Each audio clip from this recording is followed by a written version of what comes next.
And to all of our guests up front, please feel free to enjoy the presentation, and we can continue this discussion over a short coffee break in 10 minutes' time. Razif, looks like you have the arduous task standing between you and a short coffee break. Yeah. Everyone's ready to stretch their limbs now. Razif? All right, thank you very much. Assalamualaikum, salam sejahtera, and a very good afternoon. Plenary hall, awesome. Take that, CEO. I don't think he got the plenary hall, so this is an honor for me, and I hope that I will be able to give you something useful to take away from today. It's only 10 minutes, so let's begin. So, before I start, I'd like to preface this presentation with a bit of context, with a bit of background. The Malaysian Digital Economy Corporation has been at the forefront of the development of the ICT sector for many, many years now. Now we call it or refer to it as the digital economy sector. So we can trace our roots back to 1996. That's 28 years ago. Then we led the development with a key offering called the Malaysia Multimedia Super Corridor, MSC status. Yeah? In 2022, we refreshed that Multimedia Super Corridor status, or MSC, and we launched MD, Malaysia Digital, to keep abreast with developments that Malaysia was facing, to maintain its significance and relevance in the market, as we are in a very competitive environment. As you know, our neighbors are just as ambitious as we are, especially in this space. So, 28 years on, MDEC has successfully facilitated the creation of more than 200,000 high-value jobs and secured more than 400 billion ringgit worth of investments. Yeah? So the question we ask ourselves is, how do we maintain this momentum? How do we continue in this positive trajectory and continue to make Malaysia a relevant location or destination for investments? So the two product offerings that I'll be talking shortly about speaks to that question. So these two offerings, we have worked closely with Kementerian Ekonomi, Kementerian Dalam Negeri, as well as our own ministry, Kementerian Digital, in creating a package, a tailor-made package, which we hope will be attractive to the so-called tech unicorns, the giants of industry, to come to Malaysia and locate here, establish themselves here, and contribute to the ecosystem here, and so that we can grow together. So let's begin. So we're talking about the Unicorn Golden Pass and the Innovation Pass. We'll start with the Unicorn Golden Pass. This is a premium program that we have designed specifically for tech unicorns and industry giants, in the hope that, what we can offer will be attractive and will, sort of like provide an added dimension. Yeah? So Malaysia, Singapore, Thailand, Indonesia, in some cases very close in that sense. So to swing it in our favor, we feel that something like this could be something that the tech unicorn or industry giant will be looking for. They will swing it in our favor. So a key feature of this program will be the designation of a dedicated account manager. So what does that mean? You can call on this person, and this person will become the gateway to the myriad of services, the portfolio of services and support that we presently provide to investors coming into the country. So you are not left in the dark in terms of what is the status of something. How can I get connected with this person or that person? The services, the service portfolio, the entire service portfolio of MDEC will be available to this tech unicorn or industry giant to be able to access easily, yeah? So these are the benefits that we hope will be able to swing the day for us. And I think it is a whole range of things. So I won't go into all of them. Fee waivers, I guess, is always nice. Yeah. Green lane, so we fast track your Malaysia digital status. That then allows you access to things like tax incentives, etc., that will be of interest to you. Access to support, for example, venture capital grants and other financial support, general advisory, what else? Talent, of course. So we'll be able to help you bring in the talent that you require. Talent is key to almost every investment decision. The kind of investors we want, talent or availability of talent or access to talent will be one of the key components in that decision-making process. Next is the innovation pass. This is designed to basically, so outside of the tech unicorn or the industry giant that I was talking about, this will be of interest to entrepreneurs in general, tech entrepreneurs, the high-value talent, as well as VCs as well. This is also specifically for VCs. In terms of how you can be able to come into Malaysia, establish yourself, and in the hope that you will then contribute to this ecosystem that we have built over the years. The ecosystem I'm talking about is not just in Malaysia. We have, over the years, established relationships and networks across the region. So Malaysia, what we're hoping to offer is Malaysia as a base for your operations to also access not only the Malaysian market, but also beyond Malaysia. This is, at a glance, what we're talking about. This is my last slide, actually. This is shorter than a YouTube video. So the innovation pass will be to cover new entrepreneurs. So if you're a new entrepreneur, just starting out, looking for a good place to set up, yeah?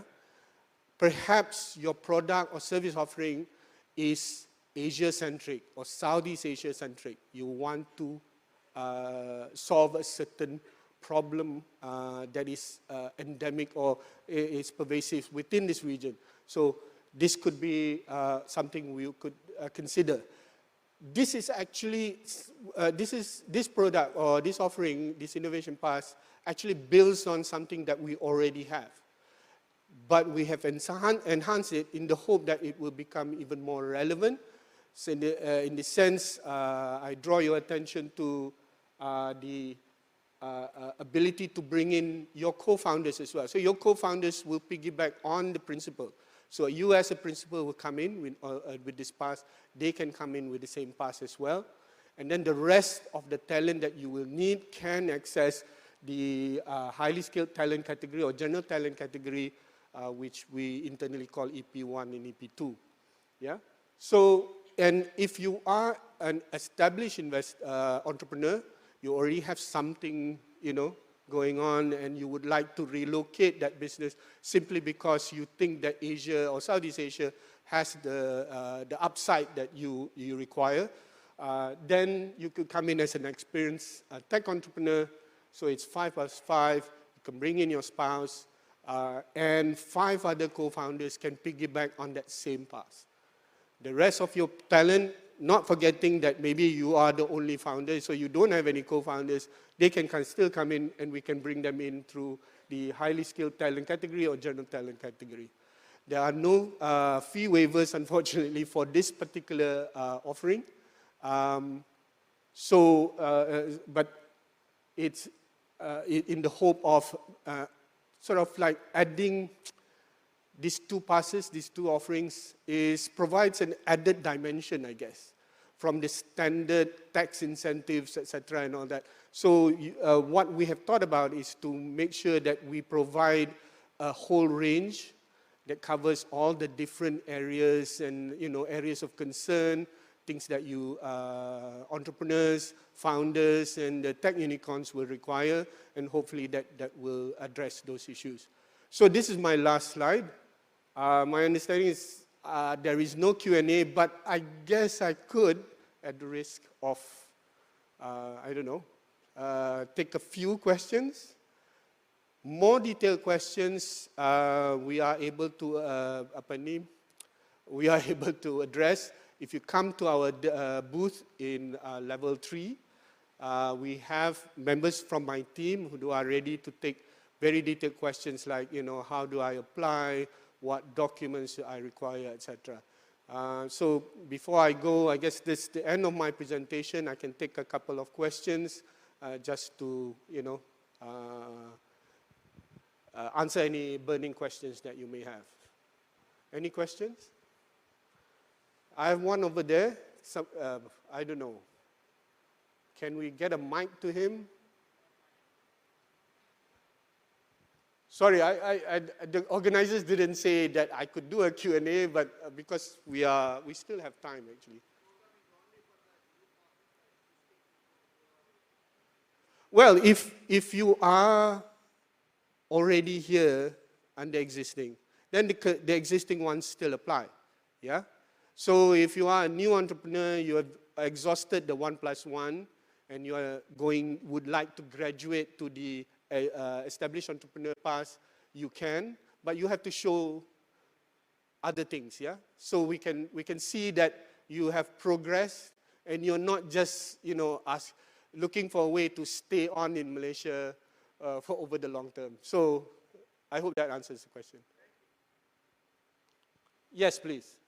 The gentleman over here, white shirt. Yes, good afternoon, everyone. My name is Dimitri. I'm from MyPol Studian PhD. I'm CEO and co-founder. We are a Malaysian digital status company. And I am, as the CEO, I just got employed in my own company under Malaysian digital status quota. The problem is I have another 2 partners.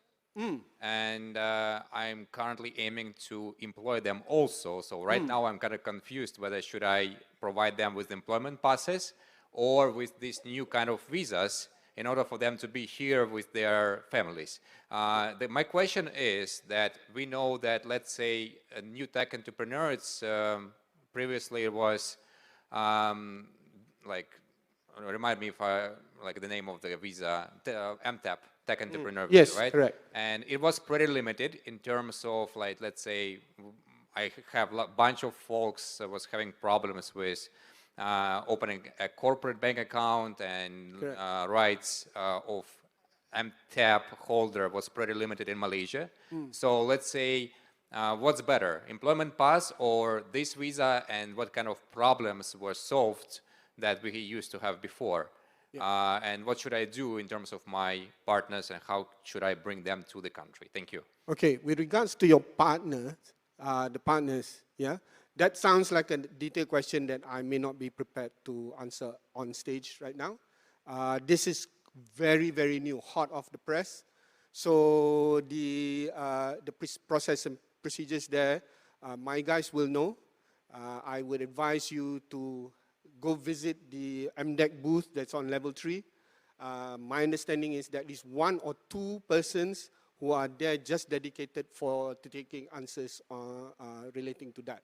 With regards to your question whether which one do I recommend, I can't really speak for you, but if you ask me, the MTEP is specifically designed for tech entrepreneurs who are relocating to Malaysia. They are not, in that sense, an EP employment pass kind of situation. So I would suggest you take this route. This route has a bit more flexibility in terms of whether or not your co-founders can be brought in under this route now is something that you will have to find out from my team. But if you are completely new and you're coming in at this point in time, this would be my recommendation, simply because there is a bit more room there for other parties to come and piggyback on that same path, yeah? So, and the MTEP route is still good in a sense that there is a new entrepreneur pathway, and then once you exhaust that, if you show good progress, you can graduate to the established entrepreneur pathway, and many have gone through that process, have gone through that route. So I would suggest the MTAP is still something that you would like to, would be able to avail yourself of. In terms of exactly which ones suit your situation better, that I think you will have to sit down with my team in terms of, you know, you go through the details. You know, the devil is in the details. I might, you know, just brush over some of this information. So, and my focus actually is to just introduce this thing so that people are aware. My apologies if I can't, you know, on the spot, yeah? Thank you. There's a lady there. Last one, organizers, okay? Yeah, thank you. Okay, I also have a question about co-founder and new tech entrepreneur. I see here that there is a possible to bring one more co-founder, and the question is, if I am applying for new tech entrepreneur, isn't my partner also need to applying separate application, or if I get this visa, my partner also can get it? Okay, you are already here in Malaysia. You already have a current pass. No, I now apply. If you're completely new, yes. Yeah. I mean, I would suggest you explore this route because it provides the most leeway in that sense. So please visit our booth, get the details in terms of when you can apply. You'll be wondering, can I apply now? Where do I apply? What kind of documents, etc. Yeah. So please. Okay, thank you. It's on level 3, so just above us, I think. Yeah. Thank you very much. Thank you for your time and patience. Thank you. Thank you very much, Razif, for taking these hot questions. And with that, ladies and gentlemen, we would like to take a short 15-minute break for us to stretch our limbs and continue the conversation outside of the foyer. Please feel free to grab yourself a snack or coffee, but please be back here in 15 minutes' time where we have an engaging panel discussion with some of the top VCs around the region to share with us more about why Southeast Asia is poised to continue attracting capital in the next decade. Now, running simultaneously, concurrently, we're going to have 2 sessions from here on. Okay, so there's going to be a session here in this plenary hall at level 1. There's also going to be a concurrent session at level 3 at ballroom 1 and 2. So please refer to the agenda. You can have it via your website as well. Just log on to kl20.gov.my or kl20.gov.com, and our full list of agenda for today and tomorrow will be there. Do check out the titles of the presentations that you'd like to attend, whether it's here at Plenary Hall or level 3. Okay? And we look forward to welcoming you back for the next series of exciting presentations. Thank you very much and enjoy your break.